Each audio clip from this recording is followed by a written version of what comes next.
こんにちは、レイムです。おっす、マリサだぜ。いいこといっぱいあったかな？青子です。今回ネタにするバイクは、スズキの V ストローム 650XT だ。おう、世界の道を知るスズキのスポーツアドベンチャー、ですね。アニジャの V ストローム1050の影に隠れて、あまり噂を聞かないバイクですが、噂にはなりにくいが、主の周りでは結構見かける車種だな。で、今回はどんな改良なの？ユーロ5令和2年国内排出ガス規制に対応して登場だぜ。前にマルチスズキで発表されてたやつですね。おう。あとは価格改定されたぐらいだな。見た目や性能や、追加機能はないの？一切なし。割り切ったねスズキ。それでいいのかいスズキ。これはネットに書かれてた予想記事なんだけど。ユーロ5の次の欧州排ガス規制ユーロ6の達成は、現行のエンジンに対しての改修や調整レベルではかなり厳しい。引用先、ユーロ6規制の大波に備え強制進化で二輪車の未来を切り開け、バイク新車近未来予想。ヤングマシン記事より。って話だ。そうなんですか。ユーロ6っていつから始まるの？国内では2024年からユーロ6レベル相当の規制が始まる予定だ。この規制の内容が、具体的にどれだけ厳しいかというと、今までの規制の比較をまとめた資料がこれだ。ユーロ1からユーロ3までは、各排ガス規定値はおおよそ2分の1程度の値だったけど、ユーロ4以降は、かなり厳しい規定値に変化している。うわ、どの規定値も小数点以下の戦いですやん。これでは規制を突破できたとしても、バイクの動力性能に影響がありそうですね。そうなんだよ。一般人がガソリンエンジンを楽しめるのは、ユーロ5が最後じゃないか、って言われてるぐらいだ。もちろん、排ガス浄化技術にブレイクスルーが起こり、ガソリンエンジンに乗り続けられるなら、文句なしだけど、今の技術の延長線上では難しく、抜本的な改善が必要って話だ。メーカーの方々の頑張りに期待だ。マリサも頑張ってくださいね。もちろんだ。新型バイク情報を毎週更新して、バイクの話題を発信し続けるぜ。チャンネル登録よろしくな。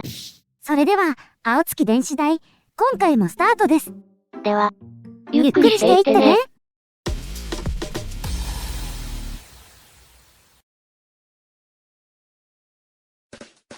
今回の流れはこんな感じだぜ。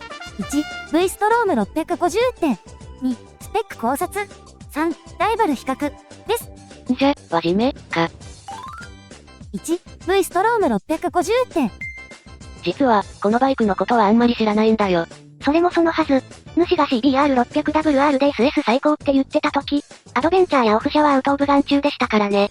なので、初代モデルから新型までをサクッと振り返ってみるぜ。よろしくお願いします。まずは初代だ。初代 V ストローム650は、2005年に欧米市場を中心に販売された海外向けアドベンチャーツアラーモデルだ。以前考察した時にも話したけど、欧州ではリーズナブルで安心して乗れる SV650 が大人気だったんだ。ヨーロッパでのさらなるシェア獲得のため、SV ベースで開発されたのが、V ストローム650ってわけだ。でも、この方は国内へ導入されなかったんですよね。国内最初の V ストローム650は、2013年に発売された2代目 VP56A 型が初登場になる。意外に最近のバイクなんですね。で、2014年にくちばし型が XT としてモデル追加されたんだ。最初からくちばしがあったわけではないんですね。そうだな。2代目まではハーフカウルとロングスクリーンを装備した SV って感じだな。この時期のスズキデザインは、みんなこんな感じですね。で、このくちばしデザインは、スズキが元祖。だな。くちばしデザインを最初に市販化したのはユレイのシングルエンジンの会長、DR750S だ。そして、イメージを継承したのが V ストローム 650XT だ。ちなみに、XT が登場した同じ2014年に、上系の V ストローム1000もくちばしスタイルで登場している。こいつは、スズキのバイクでは初のモード付き TCS が装備されたり、足回りが倒立フォークだったり、かなり豪華な作りだ。で、話を戻して V ストローム650だが、2017年に V ストローム1000がフルチェンしたタイミングで、650も測ったようにフルチェンジ。デザインは V ストローム1000と共通、電子制御も ABS、3モード TCS、そしてロー RPM アシストを装備して、より扱いやすいバイクになったんだ。同じ年に V ストローム250も発売されて、これで V スト3兄弟が勢揃いってわけだ。ふむふむ。そして、2022年のマイチェンに至る。で、その内容は、排ガス規制と価格改定のみ。V ストローム1000は2020年に V ストローム1050にフルチェンしましたよね。角目で電子制御もりもりにな。V ストローム650がデザインを変えないわけは、このままユーロ6まで突き進むってことですかね。それはどうかな？今後の動向を要チェックやな。お次はスペック考察や。2、スペック考察。カラー&デザイン。今回のカラーリングは、全部で4色だ。チャンピオンイエローナンバー2、ブリリアントホワイト、パールビガーブルー、マットソードシルバーメタリック、グラススパークルブラック。赤と灰色が廃盤になったんですね。V ストロームといえば、黄色だな。チャンピオンイエローは鈴木定番カラーで、四輪でもおなじみだな。チャンピオンといえば、ホワイトじゃね？それはホンダ。デザインは？フロントカウルから伸びるくちばしスタイルに、丸目上下2灯式のヘッドライト。今では珍しい大きなウィンカー。チャームポイントですね。V ツインエンジンのおかげで、腰回りはスリムですね。テール周りは鈴木おなじみの武骨なデザイン。キャリアも標準装備でロープフック付き。タンク周りにプロテクターをかぶせたような造形は、どこから見てもアドベンチャースタイルだぜ。見た目は2021モデルからの変更なしみたいですね。エンジン。国内メーカーのアドベンチャーバイクでは、唯一の V ツインエンジンを搭載している。排気量は 645cc の90度 V ツインエンジンで、最高出力は 51kW69 馬力 8800rpm、最大トルクは 61Nm6.2kg メートル 6300rpm だ。新型の目玉となるユーロ5対応で、2022年12月以降も生産継続できるようになっている。ちなみに、鈴木のエンジンはいろいろな支援機能が装備されていますよね。だな。特徴的なのがロー RPM アシストとか。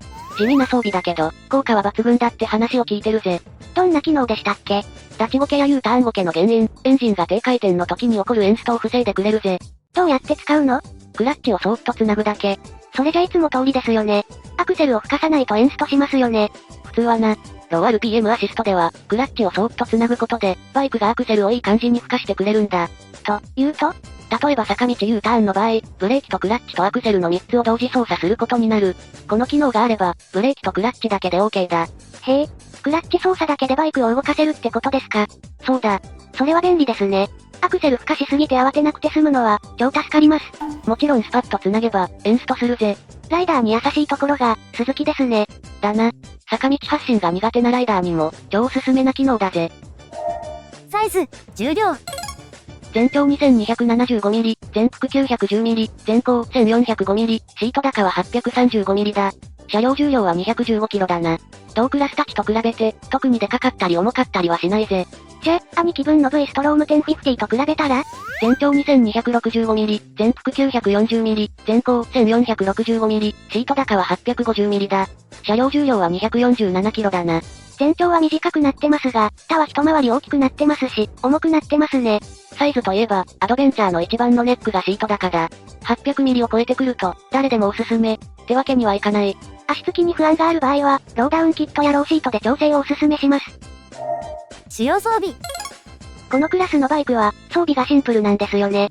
よくご存知で、V ストローム650も同じように、必要な機能に絞り込みましたって感じだ。それじゃ、一気に行くぜ。トラクションコントロールシステム。モード12豆腐の3種類から選択できるぜ。SDTV フューエルインジェクションシステム。スロットルバルブ内にある空気弁が2枚取り付けられてるぜ。2枚だと何が違うの？すまん、よくわからない。鈴木のバイクって特徴的な機能がたくさんあるんだけど、これすごいんです的なアピールが少ないんだよな。もっとアピールしてくれても良いのにな。言い訳していないで、ちゃんと調べといてくださいね。デュアルスパークテクノロジー。1気筒あたり2本のスパークフラグで、高い燃焼効率による燃費性能向上と排ガス低減に貢献している。スズキイージースタートシステム。スタートボタンのワンプッシュでエンジンスタートできる。他の機能は、ABS、ウィンドスクリーン、20リットルの燃料タンク、ってところだな。タイプの違い、スタンダードと XT はどこが違うの？ XT には、ワイヤースポークホイール、ナックルガード、アンダーガードが装備され、アクティブな見た目になってるぜ。価格。最後はお値段です。排ガス規制対応で、どれぐらいの価格アップとなったのでしょうか。2022モデルのスタンダードモデル価格は、税込み95万7000円。XT モデルは100万1000円だ。惜しい、1000円惜しい。この価格はライバルと比べ、どれぐらいの差があるのでしょうか。じゃ、ライバル比較だ。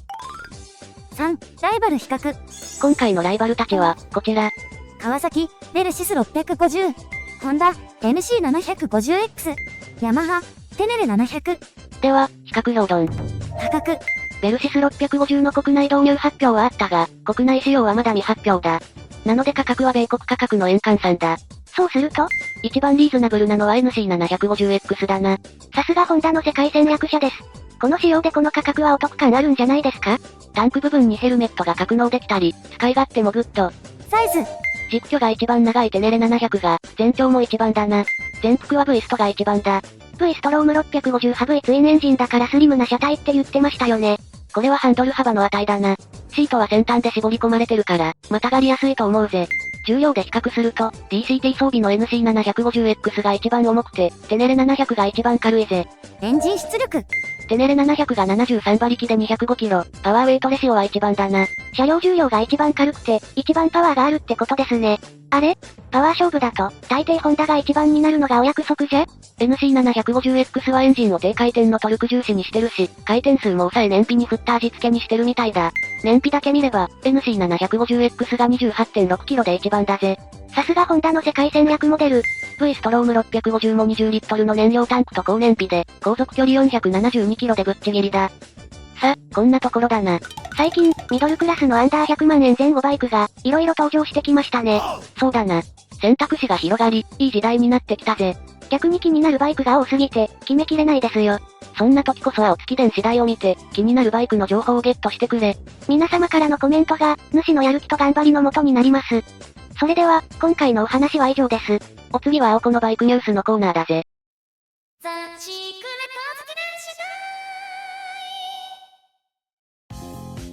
こんにちは、青子のバイクニュースのコーナーです。大阪モーターサイクルショーが、ついに始まりましたね。3年ぶりの開催か、長かった。関係者の皆様に、心からの感謝を表します。しかし、続きの大阪モーターサイクルショー出品概要が発表されてましたが、どうだった？どれも発表済みの車両で、会場展示車に新型はなさそうですよ。それは残念。唯一の希望は、同時開催のウェブモーターサイクルショーで、ひょっとしたら、あっと驚く発表が待っているかも。そうだな。鈴木の力、見せてもらおうか。では、今回はこの辺で。それでは、See you!